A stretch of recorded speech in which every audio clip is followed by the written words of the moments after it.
1988년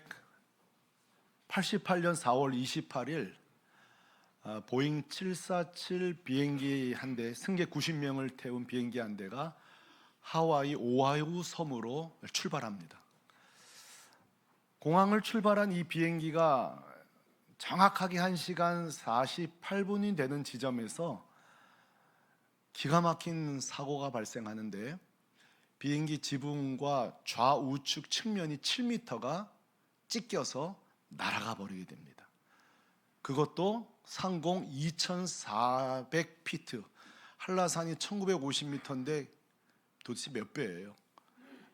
한참 높은 곳에서 이런 일이 벌어지게 된 것입니다. 성도 여러분, 이 90명을 태운 이 비행기, 산소도 부족하고 어떻게 되었을까요? 과연 이 90명의 운명은 어떻게 되었을까요? 90명 전원 생존하였습니다. 정말 기적 중 기적이죠. 사진을 보시면 저렇게 지붕이 다 날아가 버렸습니다. 성도 여러분, 7,000m 위, 산소도 부족한 저 위에서 어떻게 저들이 생존할 수 있었을까요? 당시 기장이었던 로버트 숀스트하이머의 증언입니다. 그는 이렇게 말합니다. 우리 모두를 살린 것은 뭐라고요? 수많은 사람이 얘기합니다. 당신 때문이라고, 당신의 판단력 때문이라고, 당신의 그 순간순간 소통 때문이라고. 그런데 숀스트하이머는 손사래를 치면서 말합니다. 아닙니다. 우리가 산 건 딱 하나입니다. 안전벨트. 안전벨트가 우리를 꽉 붙들어 줬기 때문입니다. 여러분, 우리는 길 가다 보면 안전벨트는 곧 무슨 벨트라고 써 있죠? 알기는 아는데 정말 안전벨트 여러분 안 매셔요. 보면 여러분, 사고 안 날 때는 별거 아닌 것 같지만 생과 사가 뭘로 나눠졌어요? 안전벨트 하나로 결정됐어요. 그들을 살린 것은 안전벨트입니다. 근데 성도 여러분, 그거 아세요?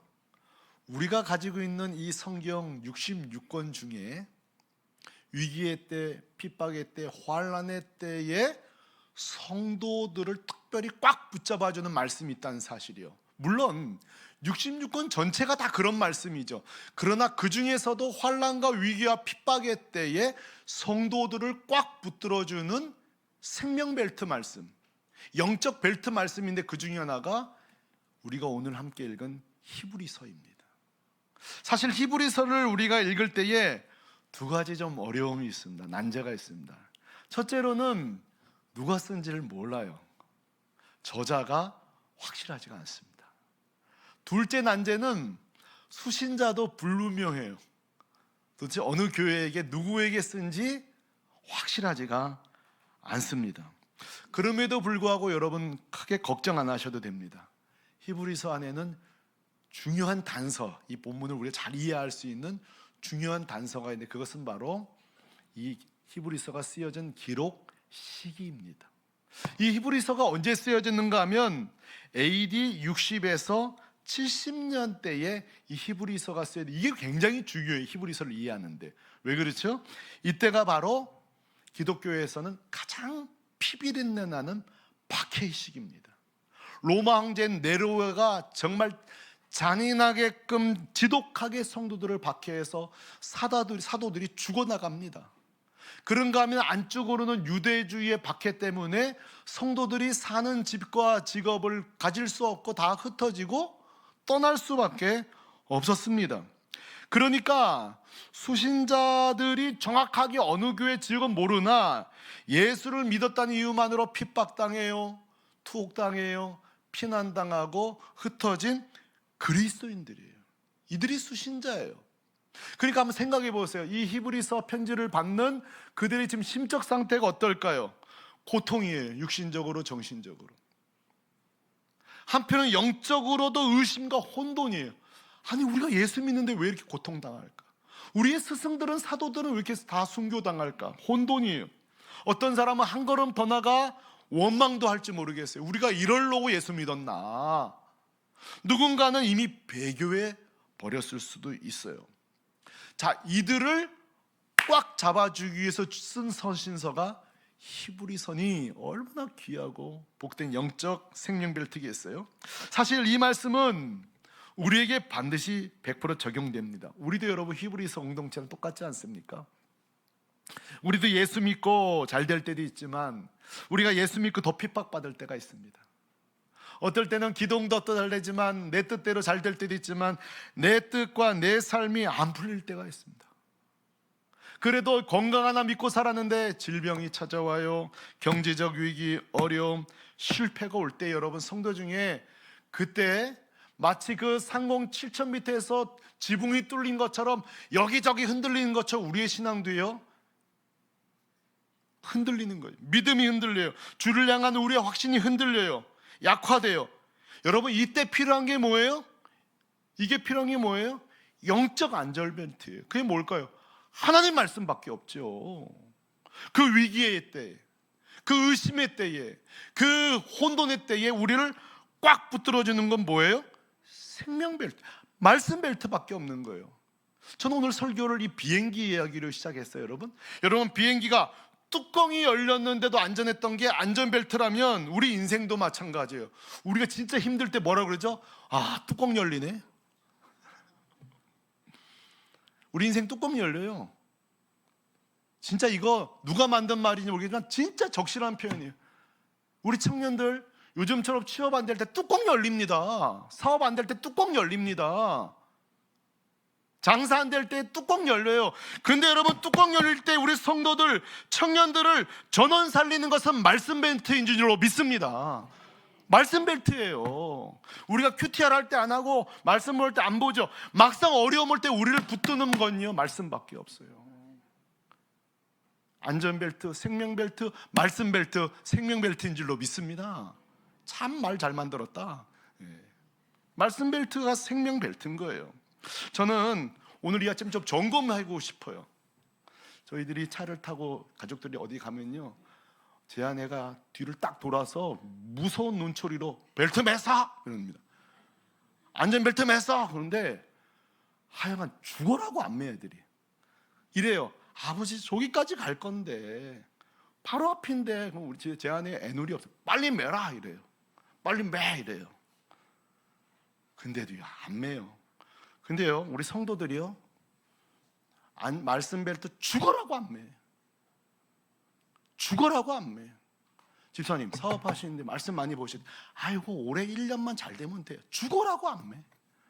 청년들 야 너 취업 앞두고 그 결혼 앞두고 너 그 대사 앞두고 말씀 좀 봐라. 아이고 요거 금방 끝나요. 요거 앞에 갈 건데. 하여간 죽어라고 말씀 벨트 안 매. 여러분 이게 우리들의 모습이에요. 전원 사살되는 거예요. 말씀 없으면.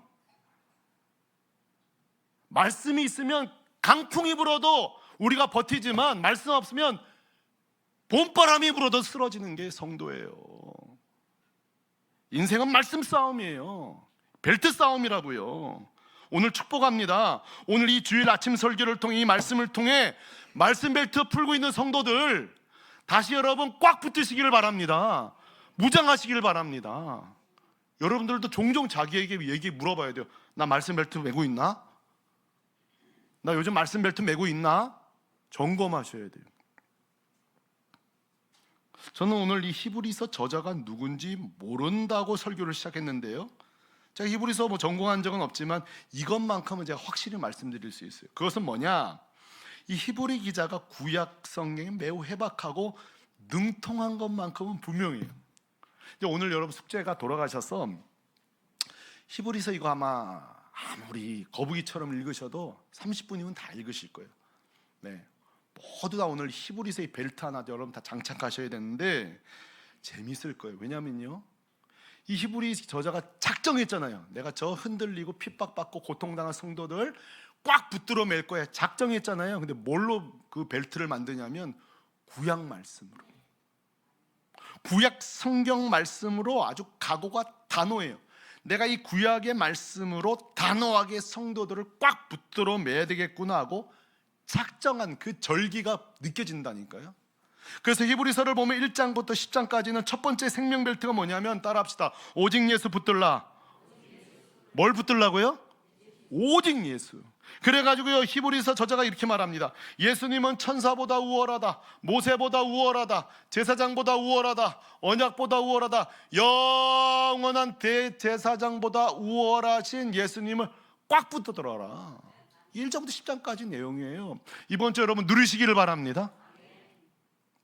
진짜 환난 때에 예수밖에 없구나. 두 번째는 11장부터 13장까지 두 번째 생명 벨트, 말씀 벨트를 지급하는데 뭐냐면 믿음의 사람들을 소개합니다. 목적이 뭐예요? 와, 내가 아벨처럼 살아야 되겠구나. 야, 내가 노아처럼 살아야 되겠구나. 사람은 본대로 따라가니까 아브라함처럼 살아야 되겠구나. 아벨, 에녹, 노아, 아브라함, 사라, 이삭, 야곱 이외에도 내가 지면이 모자라서 쓸 수 없을 정도로 이 믿음의 사람들을 소개하는 이유가 뭐예요? 이 사람들도 다 환난, 고난, 핍박, 어려움 중에서도 끝까지 뭐 했어요? 인내했다는 거예요. 따라합시다. 끝까지 인내하라. 히브리 기자는 지금 두 가지 벨트를 지급하고 있는 거예요. 따라합시다. 예수 붙들라. 믿음의 사람들을 붙들라. 옆 사람에게 예수 붙듭시다. 믿음의 사람들이 됩시다. 이번 주 꼭 히브리서 읽으십시오. 그래서 이 부요함을 경험해 보시기를 바랍니다. 그런데 오늘 저는 조금 반칙을 해볼까 싶어요. 히브리서 그러면 사실 두 가지만 얘기하면 끝이에요. 예수 붙들라, 믿음의 사람을 붙들라. 그런데 저는 오늘 샘터 개강주의를 맞이해서 히브리서에서 이 성도들을 꽉 붙들어 매주는 또 하나의 생명 벨트를 제가 하나 발견하고 오늘 소개하려고 해요. 하나는 예수 붙들라는 거고, 하나는 믿음의 사람들 붙들라는 데서 하나 더 소개한다는 거예요. 그게 뭐냐면 바로 소그룹이에요. 이건 제가 억지를 부리는 것이 아니라 이번 주 히브리서를 여러분 읽고 나면 제가 과하게 해석한 건 아니구나 하는 걸 깨닫게 되실 거예요. 왜냐하면 히브리서 기자는 이 위기의 때에, 환난의 때, 박해의 때에 주님이 우리를 붙들어 주시고 믿음의 사람들의 본됨이 이 증인들이 우리를 붙들어 주지만 또 하나는 서로가 서로를 붙들어 줘야 된다는 거예요. 따라합시다. 서로가 서로를 붙들어 주자. 자, 구석구석 이걸 찾아내셨다면 제대로 읽으신 거예요. 누가 와서 너희를 돌볼 것이다, 누가 너희를 파송하기, 이런 게 없고 너희들이 서로 붙들어줘라, 서로 지켜보, 서로 바라보라. 그래서 제가 오늘 이 개강주의를 맞아서 이 소그룹이 우리가 주님 다시 오실 때까지 이 종말의 때, 환난의 때, 핍박의 때, 고난의 때, 개인적인 위기의 때에 이 소그룹이 우리를 꽉 붙들어 매주는 생명줄이구나. 이게 생명벨트라는 것을 저는 오늘 이 말씀을 통해 도전을 드리고 여러분 모두가 도전받게 되기를 주님의 이름으로 축원합니다. 그 대표적인 구절이 오늘 우리가 읽은 24절 말씀이 되겠습니다. 다 같이 읽겠습니다. 시작. 서로 돌아보아 사랑과 선행을 격려하며 아멘. 저 말씀을 띄워놓으시길 바랍니다. 오전에 3개를 하려고 했는데 2개밖에 못했어요. 오후도 어떻게 될지 모르겠습니다. 3가지예요. 따라합시다. 서로 돌아보라, 서로 격려하라, 서로 사랑과 선행을 하라. 근데 여러분, 저 3가지를 할 수 있는 건 사실 예배 시간이 아니에요. 예배 시간에 무슨 선행이 있어요? 예배 시간 사실은 굉장히 여러분 수동적이고 소극적인 시간일 수 있어요. 그러나 서로 돌아보고 사랑과 선행을 하고 서로 격려하는 이 일이 어디서 가장 활발하게 벌어지느냐? 사실 소그룹이에요. 동의하십니까? 소그룹이에요. 저는 그래서 오늘 이 3가지를 소개하면서 그렇구나, 내가 이 소그룹에 옛날에 했었는데 지금 안 하고 있는 분이 계실 거예요. 어떤 분은 지난 교회에서 소그룹 하다가 된통 속상한 일에 있어서 다시는 세상에 하지 말아야 할 것 중에 하나의 소그룹이야, 이런 분도 계실지 몰라요. 어떤 분 이런 분이 있어요. 한 번도 안 해봐가지고 두려움이 있는 분이 있어요. 어떤 분이 이런 분 있어요. 고마운 분들이에요. 나는 주일 예배만으로도 충분하다. 진짜 고마운 분이에요. 여러분은 반만 알고 거예요. 안 해봤기 때문이에요. 뭐 이런저런 이유로 소그룹에 참여하지 않는 분들이, 제 아주 야무진 목표는 오늘 설교를 듣고 막 회개하면서 주여 내가 소그룹을 안 했습니다. 저는 이제 회복되기를 바라면서 3가지 한번 시작해 보도록 하겠습니다. 한번 따라합시다. 서로 지켜보라, 오늘 말씀 이렇게 시작했죠. 서로 돌아보아 이랬는데 이게 원어로 보면은 자세히 지켜보라는 거예요. 성도 여러분, 내가 신앙생활 하는지 못하는지 지켜봐주는 사람이 있는 게 얼마나 소중한지 압니까? 저는 세상에서 제일 어려운 게 자율학습이라고 생각해요. 선생님 없이 자율학습 시간이 쉬워요, 어려워요. 아이들 참 엄마 아빠 없이 스스로 공부한다는 거 쉬워요? 참 어렵습니다. 신앙생활도 마찬가지. 혼자 신앙생활한다 어려워요. 그러나 성경은 그렇게 하지 말라고 말하고 있어요. 신앙은 서로 지켜봐주는 거예요. 서로 사실은 건강한 관점에서는 잘 감시해 주는 게 필요한 거예요. 오늘 이 히브리 기자는 이 핍박의 때 어려울 때에 서로 잘 지켜보라는 거예요. 저 사람들을 잘 지켜보라는 거예요. 어려움 당하고 있지 않는지, 믿음이 약화되지 않는지. 근데 오늘 히브리서의 세 가지를 지켜보라고 얘기하고 있는데 한번 보십시다. 첫째로는 따라합시다. 오직 예수님 바라보고 있는가? 자, 목사와 센터지기는 첫 번째 우리에게 이게 있어야 돼요. 우리 센터 식구들 잘 나온 애가 다가 아니에요. 우리 청년들 다 예배생활 잘하는 애가 다가 아니에요.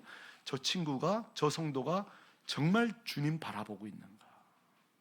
우리 새물교회 성도들은 그냥 교회의 멤버가 아니라 예수님의 멤버가 되시기를 바랍니다. 예수님을 바라보시길 바랍니다. 그게 진짜 성도예요. 이 교회 목사가 좋고 성도가 좋아서 나오는 게 그게 다가 아니에요. 뜯어 말려도 나는 예수님 때문에 이 교회 나갑니다. 지금 첫 번째로 히브리 기자는 저 사람이 진짜 예수를 바라보고 있는가 지켜보라는 거예요. 그래서 히브리서 12장 1절에 이렇게 영광스럽게 말합니다. 시작. 믿음의 주여 또 온전하게 하신 이인 예수를 바라보라. 아멘. 저는 제 자신의 신앙에 하나의 패턴을 발견해요. 제가요 주님을 바라볼 때는 저도 살아나요.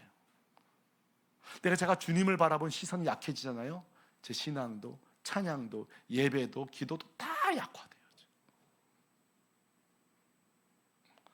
여러분은 어떠세요? 전 제 얘기를 했어요. 여러분, 그래서 오늘 히브리 기자가 참 이 귀담아 들어야 되는 거예요. 예수를 바라보고 있는 거, 주님을 바라보고 있는 거. 이 예배 시간에 성도 여러분, 설교자인 저를 넘어 주를 바라보시기를 바랍니다. 주님 바라봐야 돼요. 첫째로 주님을 잘 바라보고 있는가. 핍박의 때에 지금 핍박이 얼마나 많은지를 보는 게 아니라 주님을 바라보고 있는가. 둘째로 따라합시다. 중단 없이 예배하고 있는가. 자, 히브리서 10장 25절에 오늘 말씀 읽은 말씀 내에 나옵니다. 시작. 모이기를 패하는 어떤 사람들의 습관과 같이 하지 말고. 아멘. 성도 여러분, 예배 신앙생활에 있어서 예배만큼 중요한 게 있습니까? 어떤 분은 그래요. 목사님, 저는 혼자서도 신앙생활 잘합니다. 물론 잘할 수 있겠죠. 그러나 종합적인 신앙생활을 혼자 잘한다는 거 쉽지 않아요. 예를 들어 여러분, 신앙생활이라는 건 뭐예요? 기도생활도 해야 돼요, 말씀도 봐야 돼요, 섬김도 해야 돼요, 봉사도 해야 돼요, 또 때로는 뭐 금식도 해야 돼요, 때로는 선교도 해야 돼요. 이게 그리스도인의 삶인데 혼자 이걸 다 할 수 있어요? 한번 여러분 생각해 보세요. 혼자 신앙생활 했던 적, 어떤 날은 기도만 하고 말씀 안 본 적도 있을 거예요. 어떤 날은 말씀을 받는데 기도를 안 한 적이 있을 거예요. 혼자 있는데 누굴 섬긴단 말이에요? 섬기면 못 배우는 거예요. 이 섬김의 근육은 다 퇴화돼 버리는 거예요. 저는 우리 비타민도 종합 비타민 있는 것처럼 우리 신앙의 종합 신앙을 할 수 있는 건 예배밖에 없어요. 자, 그래요 안 그래요? 예배 시간에 우리 찬양하죠, 기도하죠, 대표 기도하죠, 중보 기도하죠, 막 부르짖고 찬양하죠. 사실 여러분, 예배 생활만 잘해도요 우리 신앙은 반 이상은 유지가 되는 거예요. 우리 성도들 특히 집에서 혼자 찬양하는 분 많지 않아요. 찬양하는 분 많지 않아요. 뭐 이명웅 노래나 실컷 부르려나 그러죠. 찬양 혼자. 그래도 교회나 오니까 우리가 억지로라도 찬양을 이렇게. 그러니까 지금 이 핍박의 시대, 위기의 시대에 신앙생활 잘하거라가 아니라 히브리 기자는 예배생활 잘하라는 거예요. 자, 우리 새물교회 성도는 자신들 자만하지 말고 순수하게 예배생활 잘하시길 바랍니다. 코로나 이후에 다 회복이 됐는데 제가 볼 때 하나가 회복 안 된 게 있어요. 그게 뭔지 아세요? 코로나 이후 달라진 게 너무 쉽사리 주의를 결석해요. 너무 쉽사리. 여기서 저를 너무 인색하게 보지 마세요. 우리가 뭐 부모님을 돌볼 수도 있고, 때로는 전도하다가 시간이 이렇게 됐네 그러다 늦을 수도 있고, 아파서 못 오서, 제가 그걸 말하는 게 아니에요. 그런 이해할 만한 이유를 말하는 게 아니라, 우리 좀 정직해 보십시다.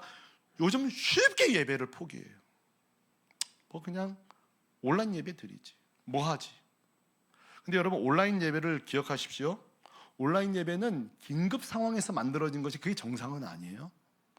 그때는 온라인 예배도 귀한 예배를 하더니만 사람이 저렇게 달라지나? 지금 그걸 말하는 게 아니에요. 온라인 예배는 긴급 상황 때문에 할 수 없이 우리가 드렸던 대체제였지, 지금 다 오픈됐잖아요. 무슨 지금 온라인 예배가 필요해요. 우리는 너무 쉽게, 너무 손쉽게 예배를 포기하고 있지 않나요? 여러분 마음에 생각되는 그런 특수 상황 말고요. 자, 지금도 이런다면 우리 이제 핍박이 심해지고 박해가 있는다면 우리 예배는 어떻게 될까요? 여기 몇 프로나 나올까요? 몇 프로 나올까요? 그러니까 지금 두 번째로는, 이 소그룹이 왜 안전벨트예요?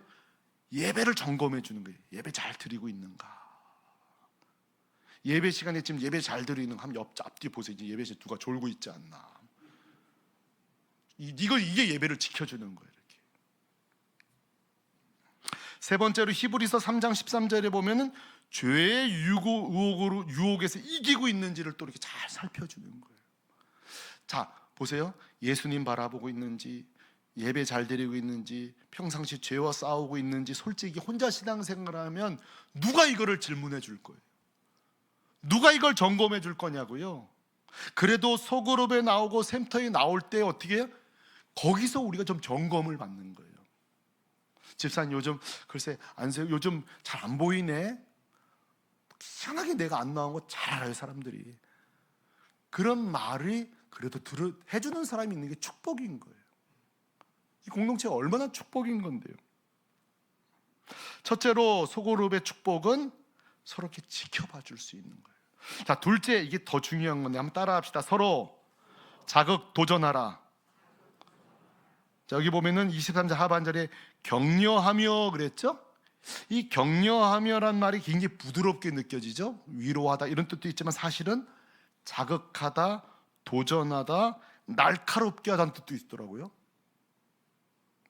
그러니까 단순한 권면이 아니라 때로는 까칠하게 이야기해 줄 수 있는 축복이 뭐예요? 소그룹인 거예요. 사실 저는 우리 교회에서 제일 위험한 사람이 저라고 생각해요. 사실 담임 목사 되고 나면 뭐라고 하는 사람이 없을 수 있어요. 그죠? 그럴 수 있어요. 그러니까 저 같은 경우는 큐티를 열심히 하는 이유가 뭐예요? 말씀이 나를 찌르게 만드는 거예요.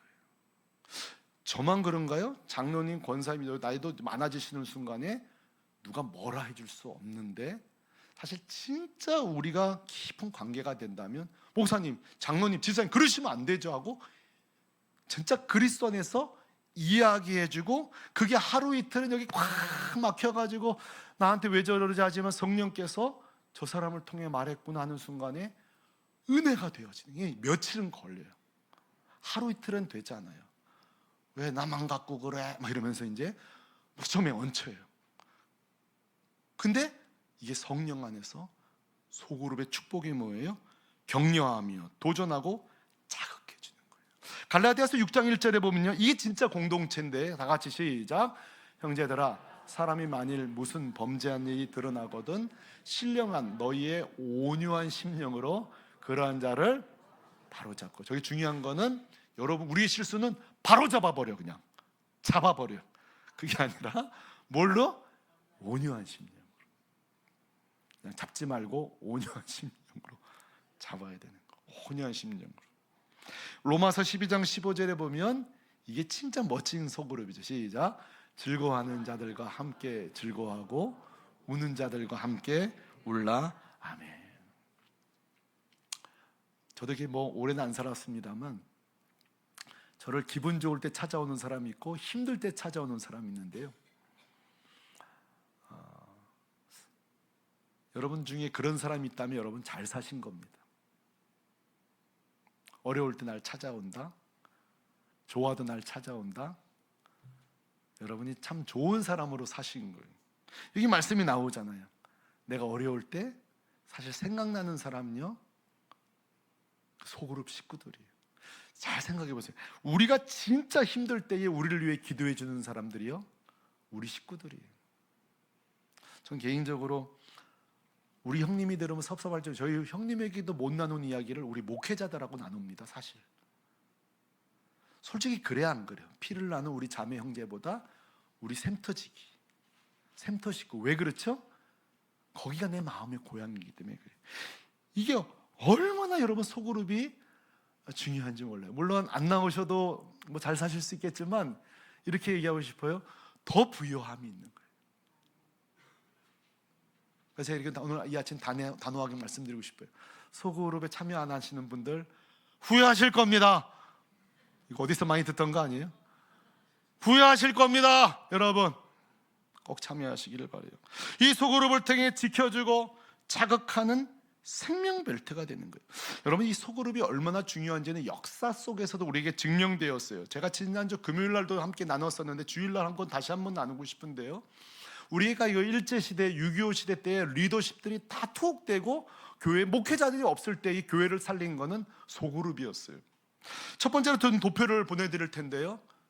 여러분 일제 6.25 때의 산정형교회, 거창교회, 여수애양교회, 대구 서문교회 공통점이 뭐예요? 목사님들이 다 투옥됐을 때예요. 목회자가 없어요. 이때에도 교회가 지속되고 유지될 수 있었던 건 딱 하나밖에 없어요. 성도들이에요. 성도들이 소그룹을 통해서 내가 인도해 본 경험이 있으니까.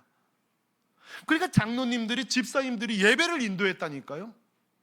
내가 어떻게 그냥 소그룹 하던 대로 하세요. 이런 게 기록에 남아 있는 거예요. 지금 대단한 모임이 아니었어요. 저녁 기도회, 정오 기도회, 오후 기도회 성도들이 해봤기 때문에. 여러분 이 소그룹이 6.25를 이겨내는 생명벨트였습니다.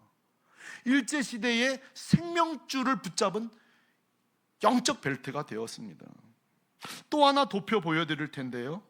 여러분 코로나 때에 소그룹 역할이 얼마나 중요한지 한번 나왔는데 저 그림을 어떻게 보시면 되냐면 하늘색이 코로나 오기 전에 소그룹에 참여했던 사람들, 파란색은 소그룹을 안 했던 사람들이 두 종류의 사람이 막상 코로나가 딱 오자마자 그들의 벌써 능력이 달라진 거예요.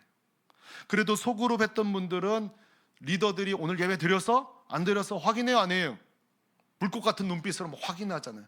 그러니까 74%가 코로나 중에도 소그룹에 있는 분들은 예배를 10명 중에 7명을 잘 드린 거예요. 근데 별세 소그룹 없는 분들은 반으로 떨어져요.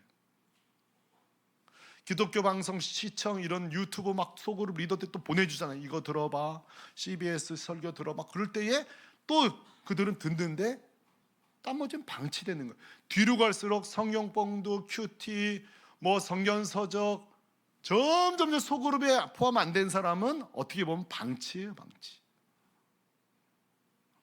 우리가 이 소그룹 속에 있으니까 이번 주 금요일 날 이런 기도회가 있네 알게 되면서 계속 자극을 주고 확신을 주는 거예요.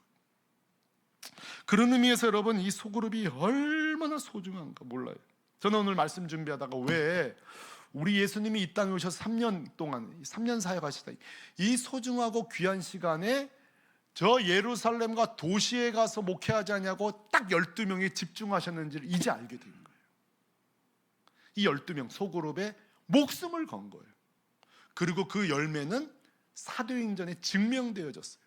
그들이 다 교회 기둥들이 되고 선교회 다 그릇들이 되면서 이방인의 그릇 되면서 전 세계를 복음하는 주님의 귀한 도구들로 쓰인 줄로 믿습니다.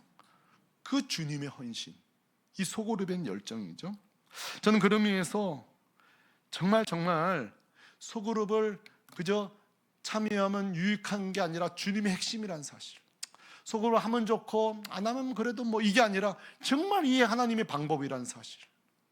이걸 우리가 확신하셔야 되는 사실은요. 이 소그룹은 원래는 부부로부터 시작하는 거예요.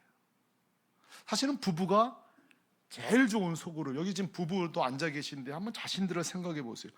부부가 제일 좋은 소그룹이에요. 왜냐하면 이거는 시작부터 그래요. 여러분, 아담과 하와를 하나님께서 이렇게 둘을 만나게 하신 다음에 이런 말씀을 하신 거 기억하세요? 창세기 2장 18절에 이렇게 말씀하세요. 읽어봐요. 시작. 내가 그를 위하여 돕는 배필을 지으리라 하시니라. 아멘. 둘을 짝지어주고 하는 말이 서로 어떤 배필이라고요? 돕는다는 거예요. 저 돕는 배필하는 에제르 케네그도라는 말이 서로 도와주다, 조력하다, 보완해주다는 뜻이에요. 그러니까 부부가 하나님께 처음부터 서로 도와주고 보호해주고 제일 좋은 소그룹이 두 사람인 거예요. 어떻게 여러분 그렇게 살고 계세요? 부부가 정말 좋은 조력자로 돕고 계세요? 여러분, 우리가 마틴 루터는 잘 아는데 그 안에 카타리나 봄보라는 잘 몰라요. 사실 이분에 대한 책이 나오기 전까지는 그 아내가 얼마나 참 귀한 사람인지 우리가 잘 노출이 안 됐었는데, 이 카타리나 봄보라의 이 자매가 믿음이 잘 드러난 예화를 우리는 모두 다 알고 있어요. 마틴 루터가 종교개혁이 지지부진하고 그 캐톨릭의 회유와 핍박이 강해지던 그때에 그날 밤도 내가 계속 이 종교개혁을 해야 될 것인지 말 것인지 염려하며 두려워하던 그 밤입니다. 이 카타리나 봄보라가 자기 방에서 주섬주섬 나오는데 마틴 루터가 그 복장을 보고 깜짝 놀랐다잖아요. 상복을 입고 있는 거예요. 어디 누가 죽었냐고 그랬더니만 카타리나 봄보라가 이렇게 말하죠. 하나님이 죽었다고.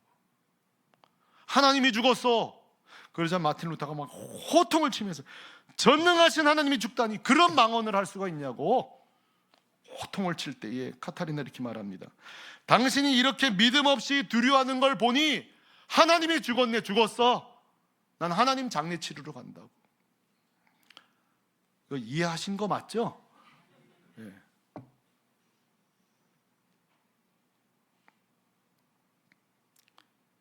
이때에 루터가 정신 차립니다. 사실 부부가 이래야 되는 거예요.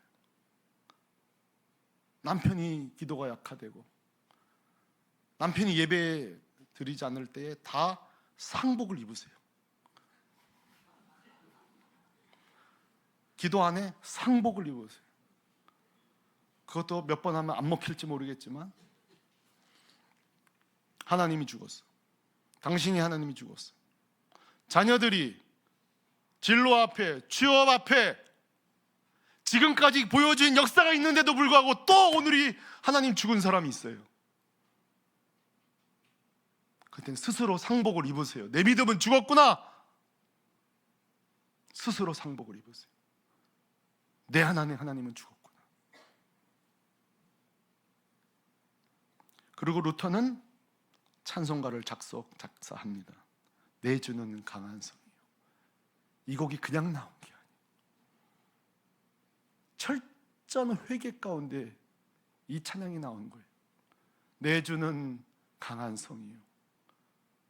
방패와 병기 대신 큰 환난에서도 우리를 어떻게 하신다고요? 구하여 내시리로다. 사실 제가 좋아하는 건 2절이에요. 내 힘만 의지할 때는 패할 수밖에 없다. 이게 우리의 모습이잖아요. 지금 히브리서가 쓴 성도들의 모습이잖아요. 내 힘만 의지하면 핍박을 어떻게 내고 환난을 도대체 어떻게 이겨내요? 이 히브리서를 쓴 목적이 뭐예요? 힘 있는 장수 있다는 걸 소개하고 싶은 거예요. 날 대신에 싸우시는 예수를 소개하고 싶은 거예요. 그게 영적 벨트요, 생명 벨트 아니겠어요? 그에게 외쳐요. 이 장수 누구냐? 여러분 누굽니까? 누굽니까? 큰 소리로 대답하세요. 이 장수 누굽니까? 믿습니까? 믿습니까? 만군의 주로다. 당할 자 있어요, 없어요? 당할 자가 없어요.